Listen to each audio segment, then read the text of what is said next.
You're listening to the Weekend Sport Podcast with Jason Pine from News Talk ZB.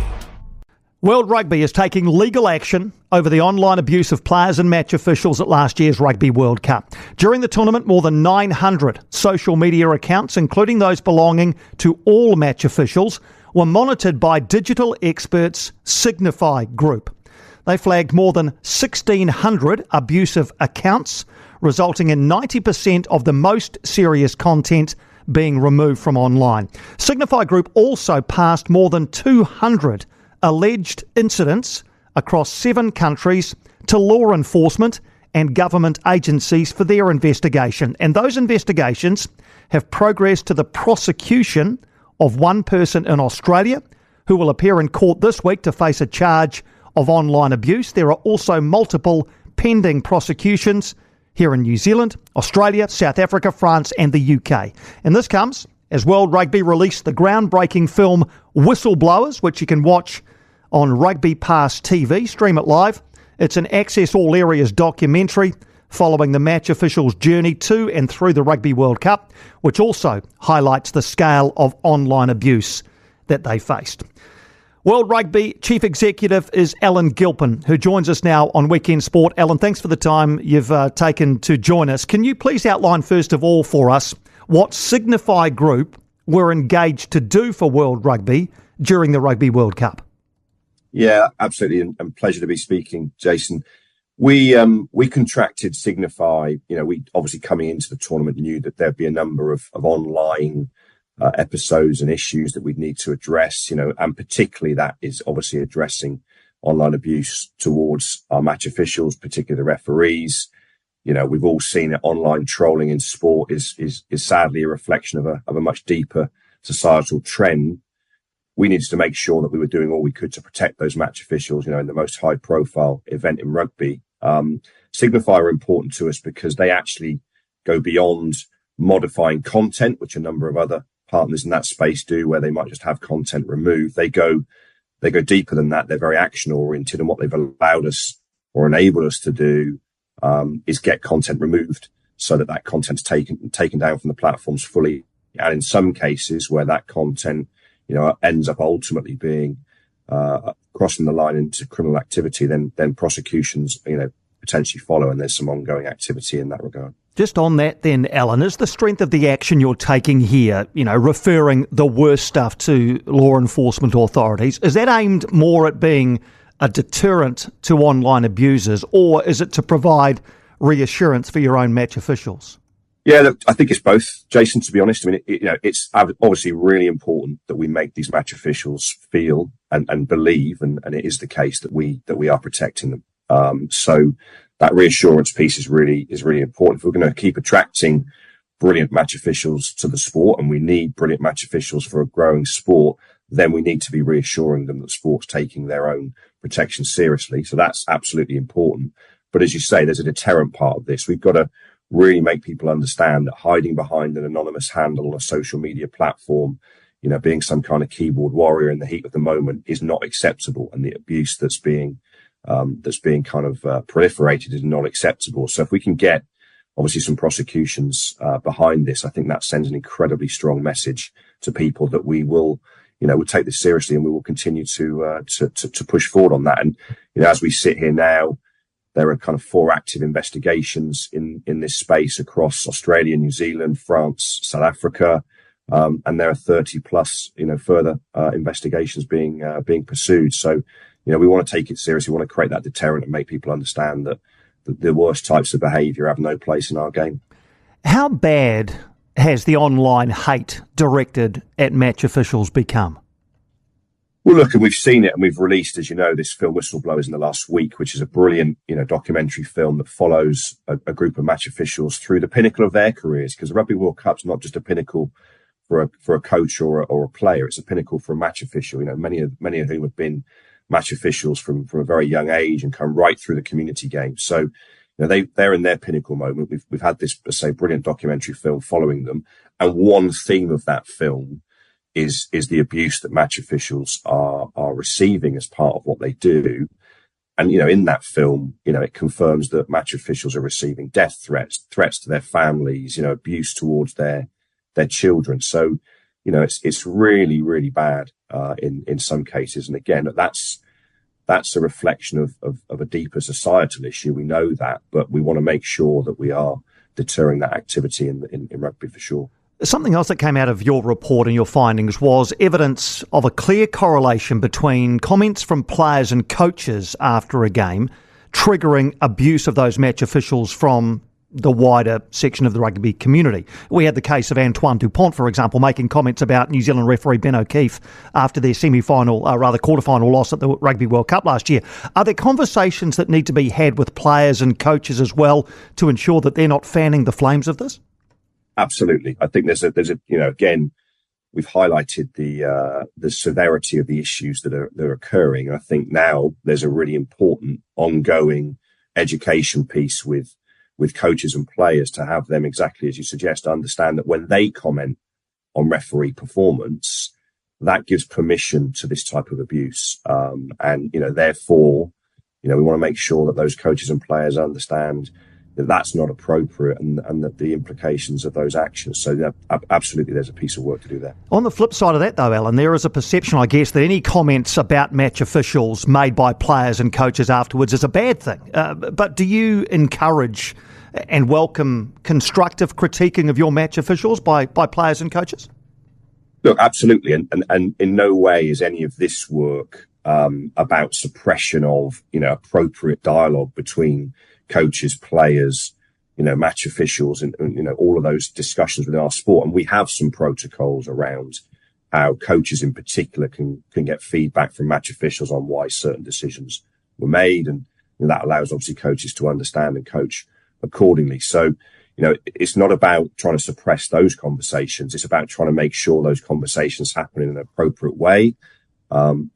Ideally away from the heat of the moment of immediate reaction, and making sure that, again, we address the kind of worst types of these behaviours in terms of online abuse in particular. So, yeah, we want coaches and players to be involved in a constructive dialogue with our referees. That's good for everybody, but we want that to happen in a way that's more appropriate than maybe it's happened in the past. What about the players, Alan, in terms of the abuse they receive? What's your perception of the abuse directed at players compared to that received by match officials? Look, again, and sadly, we've seen it again through Rugby World Cup 2023 in France. Players receiving, again, incredible online abuse around, any range of issues, performance related and non-performance related. And again, whilst we fully understand that, again, is part of a broader societal trend of kind of online trolling and hatred, we don't want that in rugby. So, again, the action that we took with Signify throughout the tournament wasn't just about removing and taking down and following up on the worst of that abuse as it was directed to match officials, but that covered all the players in the tournament as well, making sure, again, that players' families aren't being subjected to the type of abuse. And we're seeing it, aren't we? We're seeing it not just in rugby, but in other sports. The kind of mental health issues that's creating for players, which is totally understandable. So I think we as a community in the sport have a responsibility to try and address that. Just picking up on that point regarding other sports, anecdotally, do you think the situation is better or worse in rugby than other sports? And I guess I'll use football as a comparison where this sort of thing just seems to be absolutely rife. Do you think rugby is better or worse than other sports? Yeah, I think exactly that. It's clearly, a factor in other sports. We talk to colleagues, working in other sports. It's certainly aimed at match officials in other sports. And you mentioned football there, and we absolutely see that. And I think other sports are following the example of working with partners like Signify to try and address that. We've taken that action around the pinnacle of our sport. The Rugby World Cup, men's and women's, obviously are the big moments where the sport's on its biggest global stage with the most people engaged with the tournament. Other sports will see that in different ways, whether it's on a more annualized basis or, again, big moments. And we want to make sure now, having, I guess, slightly uncovered some of this, but also found some avenues to start to deal with it and create that deterrent and that reassurance that we talked about. We've got to continue to do that. That just can't start and stop now around World Cups. We've got to protect these match officials on an ongoing basis. We had Ben O'Keefe on the show yesterday talking about his experiences in this area, and It kind of leads to a wider discussion, I guess, that match officials really are just bound by the rules of the game. They're handed the rules of the game and have to officiate accordingly. And I guess there is sometimes frustration around the way they do that. But it's not as though they can do a heck of a lot because the rules are, as I say, handed to them. What do you make of the current rules of the game of rugby as they pertain to making it an entertaining spectacle for fans? It's difficult, isn't it? I mean, look, rugby is a complex sport with a complex set of laws, and some of those laws are easy for a match official to apply and interpret, and others, very much, the other end of that spectrum, and there's complexity in what is an incredibly impactful, fast-moving, fast-paced sport. So there's always a degree of interpretation and shades of grey, if we can describe it as that. And of course, the biggest spotlight and the biggest moments like World Cup. So we're always interested in evolving the way that rugby is played and officiated, because we want a sport that is brilliant to play, that is entertaining to watch, that is as safe as it can possibly be, understanding that it's a physical game by its very inherent nature. So that's a continual process. We have, as you can imagine, a period of review after each men's and women's Rugby World Cup to understand a bit more about that. We'll bring coaches, match officials, player groups, fan groups together in the next month or so and start to review that in a bit more detail. And what can we evolve that, again, makes the game a better spectacle and a safer game to play. I guess you do have a lot of stakeholders, as you've outlined there, players, coaches, match officials, but fans. I mean, you're in a battle for eyeballs, aren't you, Alan? There are a lot of other options for people, both in the sporting landscape and outside of it as well. Is it your desire to make the game as entertaining as possible for those who pay their money to watch it? Absolutely. Look, I think you're absolutely right. We're in an attention economy now, and that landscape is changing all the time. Consumer behaviours around sport are changing all the time. Sport provides something very unique. We know that. It's that, sport's only live once. You can't time shift sport or record sport in the way that you can other forms of entertainment. That's fantastic. And we're seeing people engage with that across all forms of sport, and certainly in our case, across all forms of rugby brilliantly. But we've got to entertain those people. If we want them coming back, if we want them bringing their friends, and word of mouth and the job that does for growing a sport. So we've got to make sure the sport's entertaining. And that means increasingly the emphasis is looking at the sport through the eyes of the fan. So how can we make the sport more entertaining to watch so it's more relevant to more people more of the time? That's the kind of ongoing challenge. At the same time, we've got to make sure that the sport is as safe as it can be. So how do we evolve the laws, and again, the interpretation of the laws and the way the game is officiated at every level, whether that's a community game, people need to be able to love playing that game if they're going to continue to come back, right through to, to Rugby World Cups where, we drive massive global audiences, and we need to entertain those people so that they're watching rugby in between those big pinnacle events. Yeah, it's a tricky balance to try and strike, isn't it? If we just finish, Alan, by looking forward, I guess the start of a year is an opportunity to look at what the year might hold. What are the big challenges you're facing as 2024 gets underway? Yeah, look, we've got a sport that in many parts of the world and in many places and in many ways is thriving and growing, and that's fantastic. Exactly as we've said, we've got to make sure that the sport is relevant and accessible for people, those who want to play and those who want to watch. There's an entertainment part of that. There's a making sure that we're doing all of the hard work we need to be doing around the world to coach the coaches, get rugby in place for the people who want to play it. So those challenges are year to year. I think when we look ahead at what we've got in store in 2024, we've got some new competitions coming up. We've got an Olympic Games for sevens, which is a huge moment for sevens. We know that sevens, again, in many parts of the world, is driving the growth of rugby.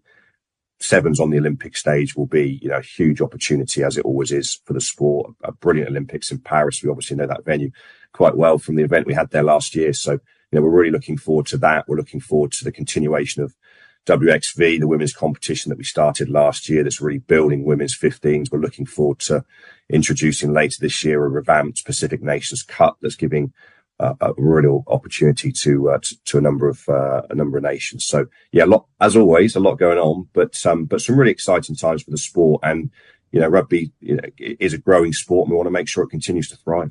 Yeah, busy old time. I get the feeling it Always is a busy time for you, Alan. Thanks for taking some of your time for a chat to us this afternoon. Perfect. Thanks, Jason. Good to speak. Good to speak to you too, Alan. That is Chief Executive of World Rugby, Alan Gilpin, with us on Weekend Sport. For more from Weekend Sport with Jason Pine, listen live to News Talk ZB weekends from midday or follow the podcast on iHeartRadio.